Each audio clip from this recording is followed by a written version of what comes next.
மக்கள் தொகை அடிப்படையிலான மறுசீரமைப்பு என்பது தமிழ்நாட்டிற்கு மட்டுமல்ல, ஆந்திரா, கர்நாடகா, கேரளா, பஞ்சாப், ஒடிசா, மேற்கு வங்கம், ஹிமாச்சல், உத்தரகண்ட், வடகிழக்கு மாநிலங்களும் பலத்த சேதத்தை ஏற்படுத்த வல்லது என்பதை உணர்ந்து அனைத்து கட்சி கூட்டத்திற்கு ஏற்பாடு செய்திருக்கும் மாண்புமிகு தமிழ்நாடு முதல்வர் திரு மு.க. ஸ்டாலின் அவர்களுக்கும் தமிழ்நாட்டின் பிற கட்சிகளையும் நான் மனதார பாராட்டுகிறேன்.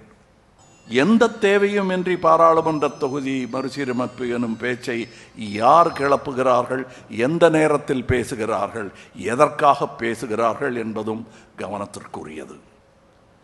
மாநிலங்கள் உரிமைகளில் தலையிடுவதும், வருடாந்திர பட்ஜெட்டில் தேர்தல் வரவிருக்கும் மாநிலங்களுக்கு மட்டுமே அதிக நிதி ஒதுக்குவதும், தமிழ்நாட்டிற்கான நியாயமான நிதி பகிர்வை மறுப்பதும், பேரிடர் காலங்களில் நமது கூக்குரலுக்கு செவி சாய்க்காததும், மும்மொழி கொள்கை எனும் பெயரில் ஹிந்தியை திணிப்பதும், எம் பேச்சை கேட்டால்தான் நிதி தருவேன் எனும் மிரட்டுவதும் ஒரு ஒன்றிய அரசின் செயலாக தெரியவில்லை.